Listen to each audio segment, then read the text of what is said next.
दी Pakistan telecommunication reorganisation amendment bill 2026। इसमें जो controversial बात है मेहताब साहब वो ये है कि राइट ऑफ वे के नाम पे टेलीकॉम सेक्टर की जो भी जितने भी लाइसेंस होल्डर्स होंगे उनको ये पावर कह लें या इंसेंटिव कह लें दिया जा रहा है कि वो जहाँ जहाँ से अपना कोई नेटवर्क को बिछाना चाह रहे हैं, चाहे वो फाइबर है, चाहे वो इंस्टॉलेशन है किसी टावर की, किसी और चीज़ की, तो वो उसमें उनको आसानी की गई है।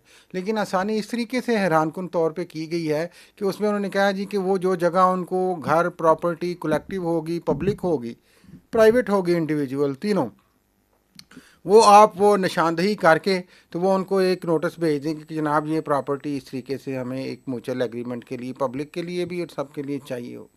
अगर 15 दिन के अंदर वो रिस्पॉन्ड नहीं आता उनको उस बंदे की तरफ से या उस कलेक्टिव ग्रुप की तरफ से या पब्लिक ऑफिस की तरफ से, चूँकि ज़मीन किसी न किसी इदारे की होगी, तो एक और वो रिमाइंडर भेजेंगे उन्हें।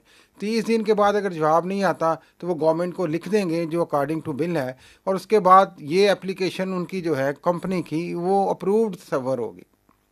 और इसमें अगर कोई प्राइवेटली, पब्लिक में तो उन्होंने कहा जी कि पैसे भी नहीं लेंगे ना, पब्लिक वाले उसको सॉर्ट आउट कर लेंगे, गवर्नमेंट वाले।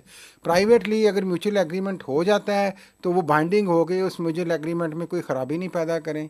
और अगर कोई इसमें रेजिस्टेंस पैदा करता है इस सारी जो राइट ऑफ वे में, बाद में भी या पहले भी, तो 50 बिलियन रुपए, 5 करोड़ रुपए जुर्माना उस बंदे को होगा जिसकी वो प्रॉपर्टी होगी, या उस हाउसिंग सोसाइटी को होगा जिसकी वो कलेक्टिव प्रॉपर्टी होगी।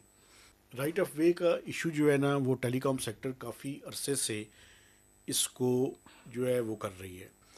प्रॉब्लम ये है कि आपको पता है कि ये फाइबर अगर उन्होंने बिछाना है जी पूरे पाकिस्तान में, तो या टावर्स लगाने हैं, तो उनको ख़ासकर जो कैंट के एरियाज़ हैं, पहले बात पूरी समझ लें, फिर उसके बाद आप इस पर तनकीद कीजिएगा। नहीं नहीं, मैं नहीं तनकीद करूँगा जनाब। कैंट के जो एरियाज़ हैं वहाँ पे उनको सख्त प्रॉब्लम होती है। ठीक है। और बाकी भी शहरों के अंदर, मसलन उन इलाकों के अंदर जहाँ पे रेलवे की फाटक, मैं मिसाल दे रहा हूँ, मौजूद है, तो वहाँ पे वो रेलवे एक साइड से दूसरी साइड उन्हें जाने की इजाज़त नहीं देती। ये पब्लिक सेक्टर का ज़्यादा बड़ा इशू है।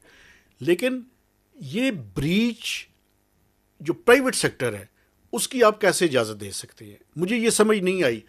पब्लिक सेक्टर का तो फॉर लार्जर कॉन्टेक्स्ट और लार्जर इंटरेस्ट ठीक बात है समझ बनती है कि वो वहाँ से उनको गुजारने की इजाज़त दें, लेकिन अगर किसी शख्स की कोई प्राइवेट है तो ये किस तरह से जो फंडामेंटल राइट्स हैं उनको तोड़कर ये कैसे कर सकते हैं, मेरी समझ में ये बात ये नहीं ना। आई। और दूसरी बात हाँ ये जी। है कि मैं कौमी असम्बली पे भी हैरान हूँ और उन पार्लियामेंटेरियंस पे भी हैरान हूँ कि ये पार्लियामेंटेरियंस कौमी असम्बली में खासकर बड़े बगैर बिल पास करते हैं, और बिल्कुल खामोशी से पास हुआ है। ये हुआ कब है?